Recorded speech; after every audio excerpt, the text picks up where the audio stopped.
yo soy Marcos Lobo, tengo 30 años, llevo dedicándome al activismo desde hace unos 8 años, un poquito más, y concretamente al activismo trans desde hace 6 años. Lo hago pues porque creo que hace falta visibilizar la realidad de las personas trans masculinas y porque además me he dado cuenta que a través de redes sociales, pues mi activismo es principalmente a través de redes sociales, se llega de una manera más individual a la persona y se consigue pues que haya una atención más directa y cubriendo unas necesidades más inminentes de un momento a otro. Quiero decir, tal vez en una asociación pues la persona se tiene que desplazar hasta la asociación, su situación cambia y hay unos miedos, entonces bueno, las redes sociales como que lo acercan todo muchísimo más, ¿no? Individuo a individuo. ¿Para qué soy activista? Pues porque creo que hace falta. Creo que hace falta cambiar el sistema y creo que es fundamental que las personas se sientan acogidas desde el primer momento. ¿Y de qué se trata? Pues principalmente mi activismo es a través de vídeos, antes en YouTube durante 6 años y ahora mismo pues ya a partir de hace un año, 6 meses más o menos, digamos que he mudado todo mi activismo a Instagram y es mi herramienta principal, donde subo vídeos de contenido sobre el tema trans y donde también subo pues fotos y demás visibilizando pues que se puede tener una vida de lo más, iba a decir normal, pero al final que es normal, ¿no? Que ser trans no tiene por qué ser lo único que te suceda en la vida y bueno, que lo puedes naturalizar dentro de tu día a día. Y ese es un poquito el objetivo que hago ahora mismo con mi vida.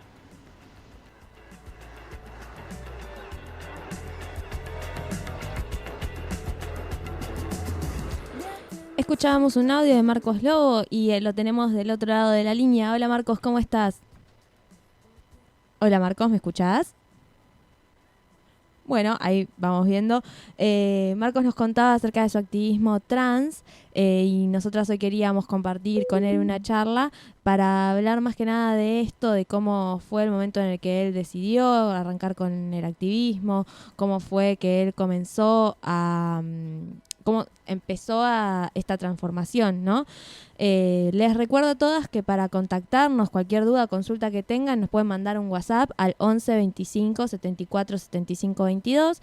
También mensajitos al Instagram de la radio, que es La Turba Producciones, o al Instagram de Boca Sueltas, que es somos.bocasueltas. También tienen en Facebook a Boca Sueltas, todo junto y con una sola S, y a Radio La Turba. Por ahí nos van a poder estar contactando si quieren hacerle alguna pregunta a Marcos también, si quieren consultarnos algo también acerca de lo que hablamos durante el comienzo del programa. Nos llegó un mensajito de nuestra invitada de la semana pasada, Patricia, y nos contaba de que ella... primero nos saluda con mucho cariño y nos dice que ella se hace las uñas esculpidas y que después se va a movilizar, que es hiperfeminista y que le gusta estar arreglada.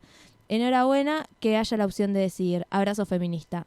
Abrazo feminista para vos, Patricia, también. Ahora estamos recobrando la comunicación con Marcos. Hola, Marcos, ¿me escuchás? Hola. Hola. No, bueno, no pudimos recobrarla. Bueno, sigo. Pato es verdad que es muy coqueta. Está re bueno encontrarse con gente así. Mis hermanas también son súper feministas y súper coquetas. Siempre yo las veo y me autoflagelo mentalmente diciendo, ¿por qué son tan coquetas y yo no puedo? Una de ellas le encanta arreglarse las uñas, se las pinta desde que era chiquita y una vez una profesora le dijo, Mokesh, con estas uñas no puede venir más a clase, o se las corta o viene con guantes. Y como ella se estaba dejando las uñas largas para los 15 de mi otra hermana, fue a rendir un examen con guantes en 7º grado. Siempre fue muy combativa Gaby y siempre con las uñas divinas. Es más, yo ya estoy pensando cómo me voy a pintar las uñas para la Marcha del Orgullo. O sea, sé que voy a ir a alguien que me las pinte, que quiero ponerme los colores del arco iris, mucho gibré, mucho brillito, mucho glitter, que es lo más lindo también de este movimiento. Está bueno entender de que hay cosas que nos obligaron, ¿no? Por el sistema. No nos pusieron nunca un arma en la cabeza, pero mal que mal un poco nos obligaron a esto de estar lindas, estar divinas, a decir cómo es que uno tiene que estar. Y está bueno que ahora podamos entender qué es lo que decidimos nosotras y qué es lo que nos vino por arriba, que por ahí nosotras no queríamos. Lo bueno de poder saber qué es lo que queríamos es que tal vez queremos pintarnos las uñas, en el decir soy feminista, no me depilo, no me pinto. Tal vez no nos sintamos cómodas y nos sintamos más cómodas pintándonos las uñas y poniéndonos bonitas. Hola Marcos, ¿me escuchás? Sí, te escucho. ¿Me Ah, oyes tú?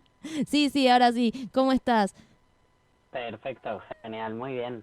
Marcos, nosotras queríamos hablar con vos porque más que nada nos interesa mucho todo el activismo que tenés vos, trans, y nosotras por ahí desde no saber, queríamos que nos cuentes un poco cómo fue tu transformación, no sé si la estoy diciendo bien, o cómo fue el momento en el que vos te autodefiniste. Vale, pues bueno, yo soy Marcos Lobo, llevo 6 años luchando en el activismo trans aquí en España y un poco a nivel, bueno, internacional, a través de las redes sociales principalmente. Sí que he colaborado con asociaciones, pero pronto me di cuenta que lo mejor era pues ser yo mismo y ayudar a las personas desde mi experiencia. Sobre todo lo que hago es acompañar a personas en sus transiciones y principalmente y lo que más, visibilizar mi realidad, mi vida, mi día a día, mis luchas y mis logros. Eso es un poco lo que hago. Buenísimo. Y decime, ¿cómo es, o sea, cómo ves una diferencia en el trato con la gente de hace, ponele, 5 o 6 años? Nosotros nos pasa en Argentina que es como que hará 3 años que todo se empezó a ver de una manera más abierta y hay como más apoyo desde una gran parte de la sociedad a poder descubrirnos a nosotros mismos. ¿Vos cómo lo ves desde España? ¿Sentís que hubo una diferencia o que las redes sociales funcionaron para ayudar a esto? Sí, totalmente. O sea, sí que es cierto que me imagino que el cambio en Argentina fue a raíz de la aprobación de la ley nacional de atención a personas trans. Aquí está pasando un poco lo mismo, ¿no? Gracias a que se va haciendo más eco de nuestra realidad, se va visibilizando más y se va, pues de alguna manera, naturalizando, ¿no? Porque al final somos seres humanos igual que el resto. Sí. Y bueno, pues gracias a esa naturalización sí que es cierto que las cosas han cambiado mucho. Yo he visto una evolución muy, muy grande en los, sí, más o menos 3, 4 últimos años. Las redes sociales han hecho muchísimo, Instagram ha hecho muchísimo y cada vez somos más las personas visibles y además con perfiles muy diferentes, ¿no? Porque no hay una única forma de ser una persona trans.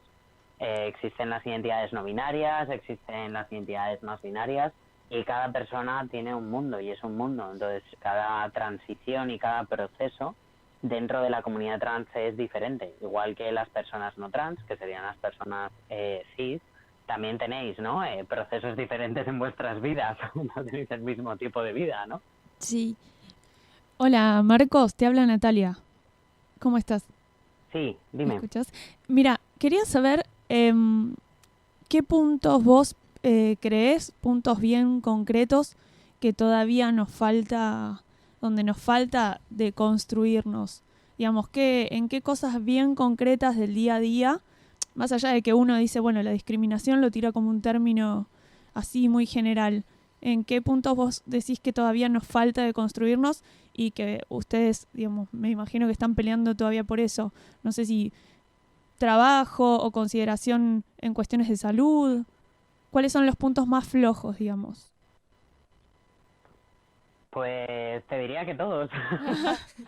Pero así si tuviese que, si tuviese que, a ver, que al final la realidad trans de alguna manera es transversal, atraviesa toda tu vida, atraviesa todas las áreas de tu vida. Claro. No es algo que se quede solo en un espacio, atraviesa la familia, atraviesa los estudios, el trabajo, la salud, la oportunidad laboral, atraviesa tu pasado, tu presente y tu futuro, atraviesa la maternidad, paternidad o maternidad. Dentro de cada, vamos a decir, área, por así decirlo, incluso hay partes, ¿no? No es lo mismo que estés estudiando la ESO o, bueno, allí no sé cómo será, aquí es La como la ESI. educación secundaria obligatoria, que sería un poco la adolescencia, ¿no? A que claro, estés estudiando a lo secundaria. mejor una carrera ya en la universidad. Son momentos diferentes, que tú tienes herramientas diferentes. Para mí, principalmente, las dos áreas fundamentales serían salud y trabajo, porque son dos áreas que al final hacen que el resto se sostenga. Es decir, si una Claro. persona trans que tiene 18 años, que todavía depende es económicamente dependiente de su familia, de sus padres, va a necesitar acceder a un trabajo si la situación en su casa es una situación de riesgo, ¿no? Como estamos viendo que hay casos, muchos casos aquí en España, por ejemplo.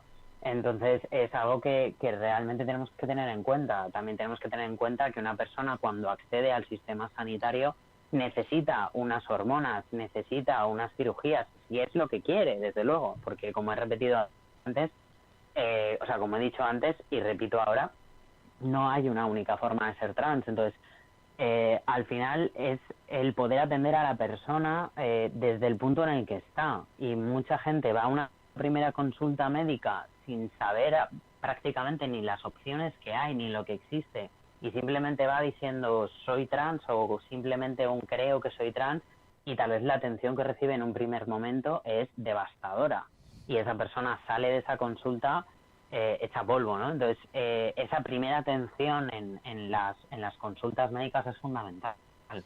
Y luego, por supuesto, los especialistas. Yo, por ejemplo, cada vez que voy a hacerme una ecografía o voy a una revisión ginecológica, pues bueno, vamos a decir que no es del todo divertido. Claro. Entonces, bueno, hay momentos en los que es un poco más complicado, ¿no? O te encuentras con situaciones. Yo decidí hacer un parón en mi tratamiento hormonal. Yo llevo 6 años y decidí hacer un parón de 10 meses porque realmente lo necesitaba mentalmente, emocionalmente y todo.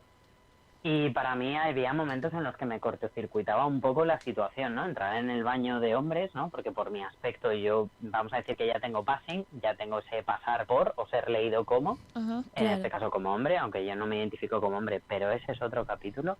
Y encontrarme en la situación de entrar en un baño de hombres y estar con el periodo y no poder tirar, pues en este caso yo en ese momento utilizaba tampones, no poder tirar el tampón porque no había ni una papelera. Y dices, claro, es que no lo han pensado, existimos los hombres trans.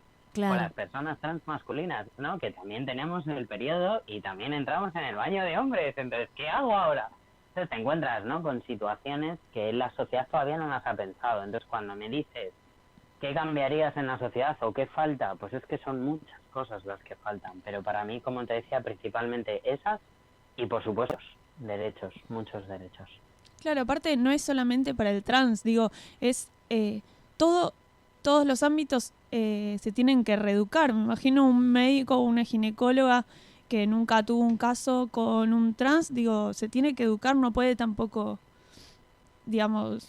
Claro, no estar al tanto de las citas, de los tratamientos claro, especiales. llamarse. Y también el hecho del trato es muy importante. O sea, mucho hablamos las mujeres y destacamos el problema que hay en cuanto a la violencia obstétrica.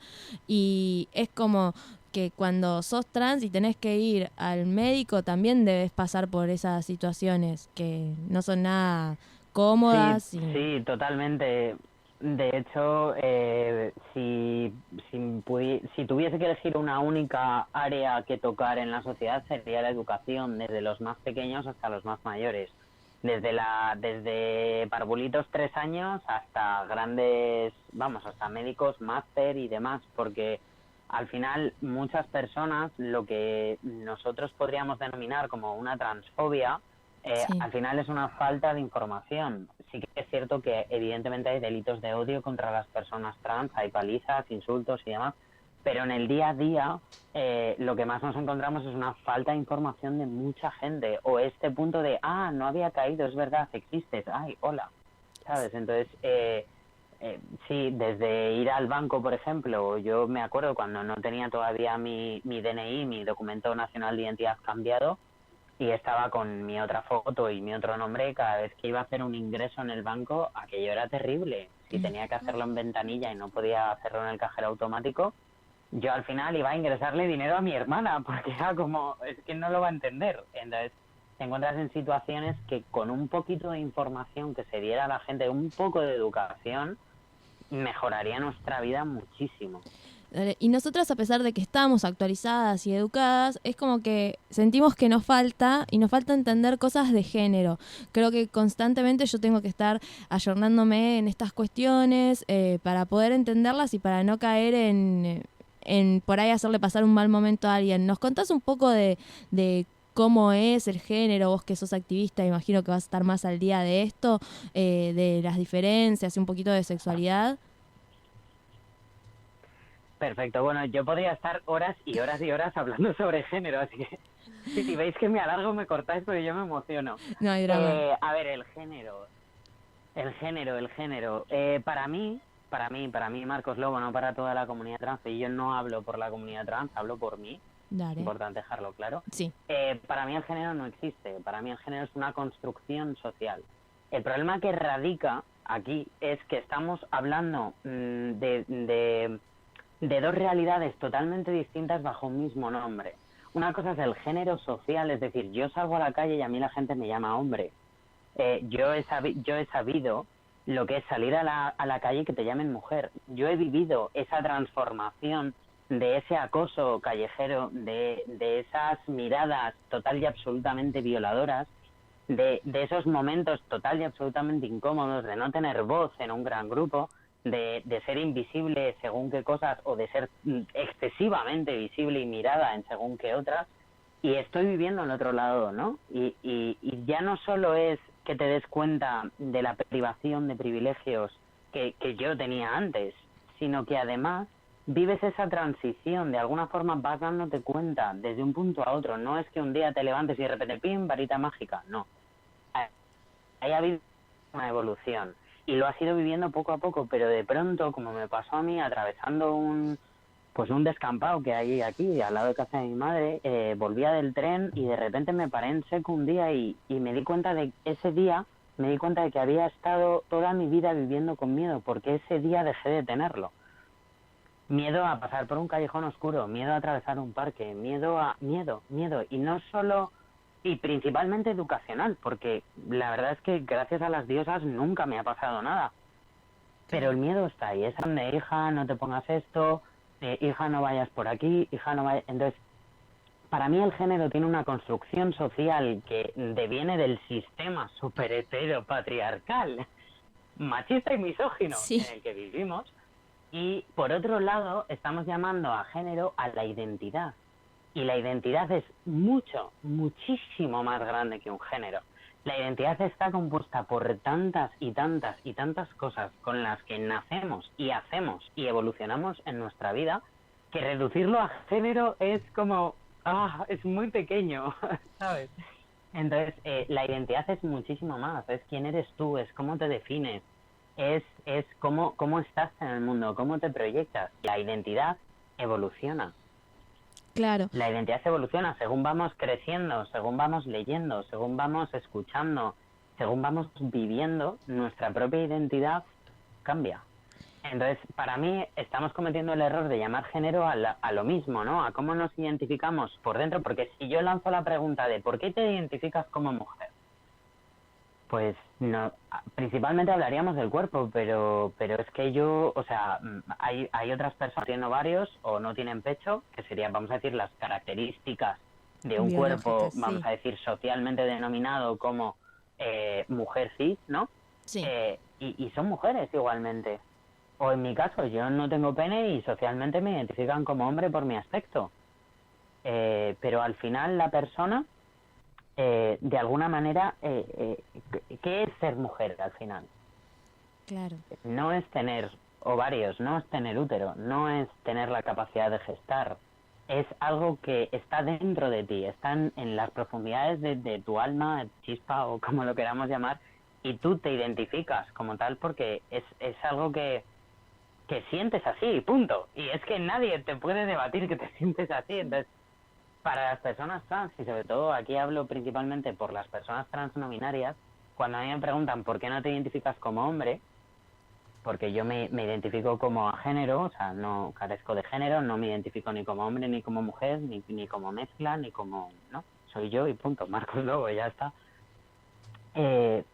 Simplemente me siento así, no puedo explicarlo, no le puedo poner palabras, igual que cualquier persona que se identifique con un género le va a resultar realmente complicado explicar por qué. ¿Por qué te sientes hombre? ¿Por qué te sientes mujer? Dejando a un lado los atributos sexuales, dejando a un lado los caracteres secundarios, ¿no? Que devienen del despertar hormonal. Si dejamos eso a un lado, ¿qué es lo que queda? Lo que queda es identidad. Lo que queda es tú, tu esencia, quién eres. Entonces, yo creo que el problema principal del género y un poco el guirigay, el pifostio que hay aquí montado, es porque estamos llamando a dos cosas muy distintas de la misma manera que es género. Sí, vos sabés que yo me puse a escuchar diferentes podcasts y a investigar un poco del tema para no sentirme en ascuas, y escuchaba una periodista y sexóloga que lo que ella decía es que existen tantos géneros como personas. O sea, y más o menos hablaba de este mismo, o sea, con esta misma idea que vos tenés, que es como que no solamente es el momento que vos vas a decir, bueno, yo me siento mujer y me siento hetero o me siento bi y va a ser así para toda la vida. Puede ser que sí, pero puede ser que también al transcurso de tu vida vayas también modificando esas elecciones. Y es un tema que yo cuando escuchándolo fue para mí muy educativo y es un tema que tal vez no lo hablamos, más que nada, bueno, lo que veníamos diciendo antes, no hay educación, entonces es como que lo empezamos a aprender gracias a gente como vos que está ahí militando las redes sociales y la comunicación y comunicándonos, y fue un poquito así que empezamos a poder ver más visibles las cosas, porque si no estábamos sin saber nada del tema. O sea, creo que las redes sociales ayudaron mucho a que podamos hacer más visible todo. Sí, muchísimo, porque además es que cada vez va habiendo más gente visible, como decía.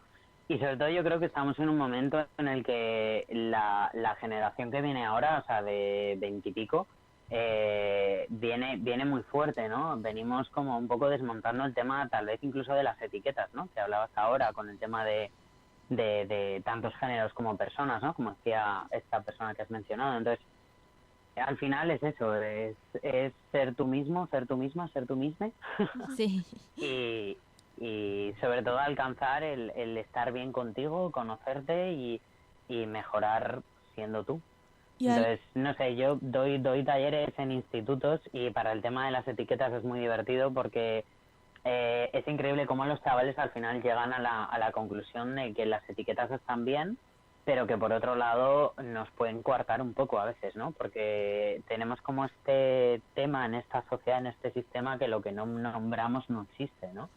Cuando en realidad sí existe, lo que pasa que no le hemos puesto nombre. Entonces, bueno, el tema de etiquetas es un tema, es un temón. Sí, súper complejo también. Y además me quedé pensando en esto que mencionabas hace un rato de los privilegios que tenés como, digamos, ahora que sos leíde como varón. Digo, qué difícil también tratar de no reproducir dentro de los nuevos colectivos, del colectivo trans o del colectivo feminista, no reproducir lo mismo que el feminismo en sentido de poder, ¿no? Bueno, vemos a un trans que se lee como varón y bueno, cómo hacer para que no se sienta con los privilegios del varón o no sienta que, ¿no? Es complejo eso. Sí, o sea, me río justo por eso, porque es un tema muy complejo. O sea, para mí viví un momento de muchísimo agobio cuando empecé a darme cuenta de todos los privilegios que estaba teniendo por el simple hecho de respirar. O sea, ya está. Evidentemente porque se me empezaba a leer como hombre, ¿no? Entonces era como... O sea, os lo prometo, hubo un momento que fue como realmente angustioso porque fue, no puede ser, esto no puede... O sea, a mí me decía que existía, pero hasta que no lo vives, no te das cuenta realmente de que es real. Y dices, ¿por qué? ¿Qué te pasa? O sea, ¿qué le pasa a la gente en la cabeza, no? Entonces es muy, muy difícil no reproducirlo porque cuando tú tienes un privilegio es tan fácil cogerlo porque lo tienes ahí. Y aparte es que ya no solo es que lo tengas ahí y lo puedas utilizar cuando te salga de la punta del pie. Es que además la gente te lo da. y no solo te lo da, te lo mete por la boca con ¿sabes? O sea, y ¡pam! Y es que ni siquiera a veces puedes decir, no, perdona, oye.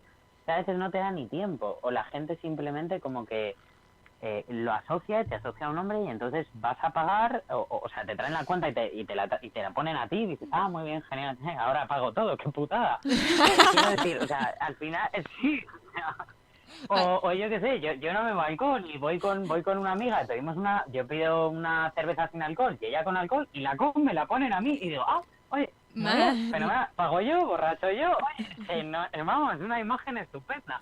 O sea, al final son de repente como un montón de machismos que te los meten ahí y que tú a veces simplemente, a ver, yo cada vez que puedo, cada vez que me doy cuenta que ese también es un tema, el darse cuenta, el abrir los ojos y darse cuenta de que lo que está pasando es un privilegio, porque a lo bueno te acostumbras a una velocidad brutal.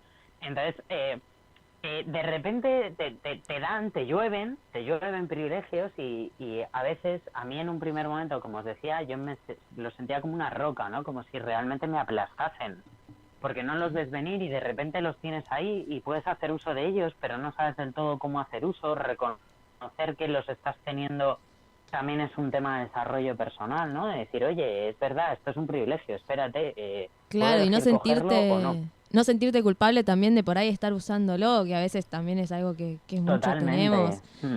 Y sí, ahí hay un punto de culpabilidad muy fuerte, ¿no? Porque en el fondo, si me dijeras que yo nací siendo un hombre cis y me he deconstruido y veo esos privilegios y bueno, y lo trabajo para darles la vuelta y hacer pensar a la sociedad, pero es que no es mi caso. Mi caso es de no tenerlos en absoluto a tenerlos todos. Claro. Y eso te da, no solo te da impotencia, sino que encima te da mucha rabia, porque has vivido en el otro lado, has vivido esa discriminación, has vivido ese acoso, has vivido esas miradas violadoras, has vivido ese momento de tener miedo en un transporte público, en un autobús, en un metro, en un tren, en una esquina, lo que os decía antes, en un callejón, y de repente ser tú el que vas tranquilamente por la acera de noche y que una muchacha se cambie de acera y decir tú, vale, ¿Qué las pasó? cosas han cambiado mucho. Pues de repente te agobia, ¿no? En plan, wow, ¿qué acaba de pasar? ¿Sabes? Entonces, Sí. bueno, sí, y debe sí que ser es cierto súper... que Sí. No, iba a decir que sí que es cierto que en los espacios trans y transfeministas aquí al menos puedo hablar en Madrid, que es la ciudad donde yo vivo, sí que es cierto que es algo que se trabaja cada día y bueno, se van haciendo reflexiones, ¿no? De cómo están las cosas y de cómo afrontamos las situaciones. Te voy a hacer una pregunta un poco triste, tal vez. Siempre me pregunté si hay algún caso de trans que, digamos, se haya dado por la impotencia de de ser mujer y de sentirse en un lugar sin privilegios, digamos.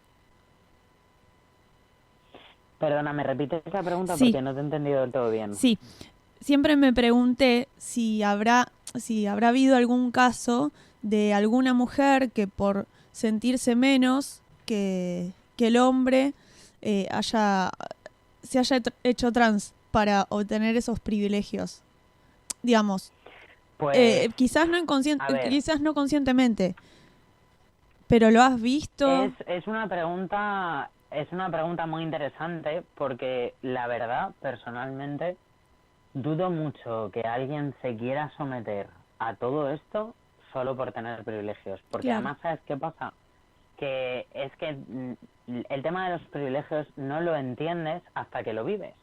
Entonces, empezar todo esto... Si a mí me dicen hace 6 años, Marcos, tú vas a poder hacer esto, esto y esto, yo te diría, a mí me importa una mierda. Yo lo que quiero es estar bien conmigo y ser feliz yo.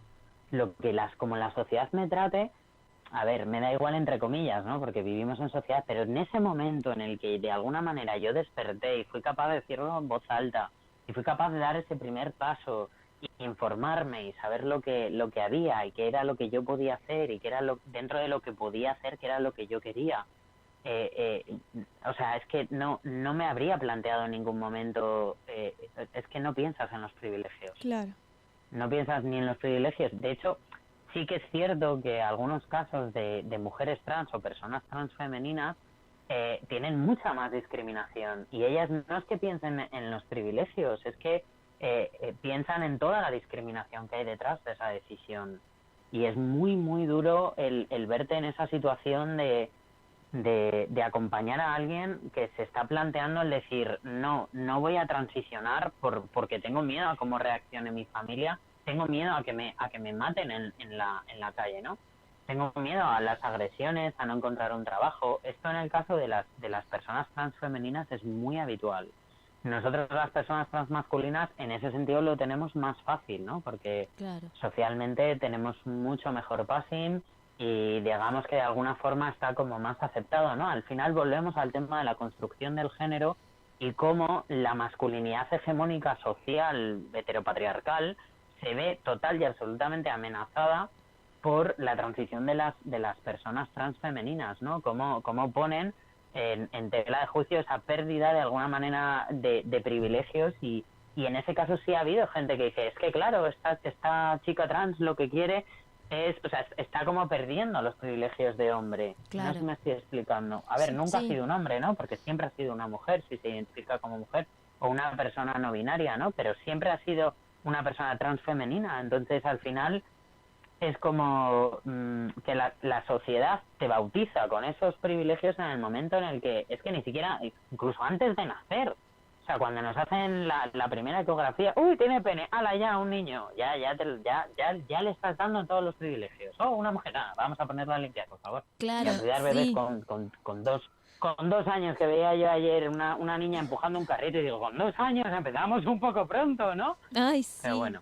Bueno, ayer me pasaron la ecografía del bebé de una amiga y ya me estaban mandando un mensajito de que lo iban a hacer de Boca Juniors.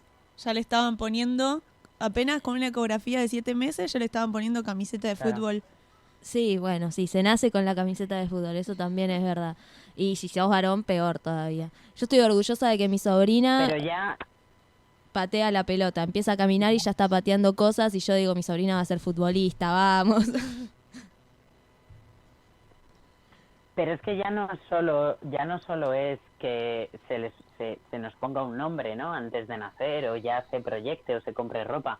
El tema es que nuestros padres ya están en sus mentes construyendo a toda una persona alrededor de un género. Claro. Sí, es Ya un tema. están dando más posibilidades de futuro al niño que si es niña. Sí. Y además ya no solo eso, sino que además están viendo, si es niña ya están viendo la boda, porque, oh por Dios, las mujeres se tienen que casar, el hombre, pues bueno, no lo sabemos, Claro. pero la mujer se tiene que casar. Los Ya nietos. están viendo a sus nietos, por Dios. Claro. Y la Por ropa, favor. y la ropa de bebés. Y ya está pariendo, ¿sabes? Sí, sí. Y la ropa de bebés, que el bebé no tiene tetas, no tiene algo, digamos, no hay diferencias en el físico de un varón y de una mujer cuando son bebés y sin embargo tenemos los colores, los dibujitos. Sí. Por Distinguida suerte se la está ropa. deconstruyendo cada vez Sí. más. Y sobre todo, Ay. Lo perdimos. Uy, lo perdimos a Marcos. Ahí estás. Bueno, a veces pasa que se complica la comunicación con el otro lado del charco. La verdad que súper interesante estaba la conversación con Marcos. Igual estamos como ahí con el tiempo, como siempre. Así que vamos a ver si logramos solucionar la llamada. Pero bueno, mientras tanto vamos a ir con un tema de Nati Peluso. Se lo dedico a mi amiga Yani, que es fan de ella.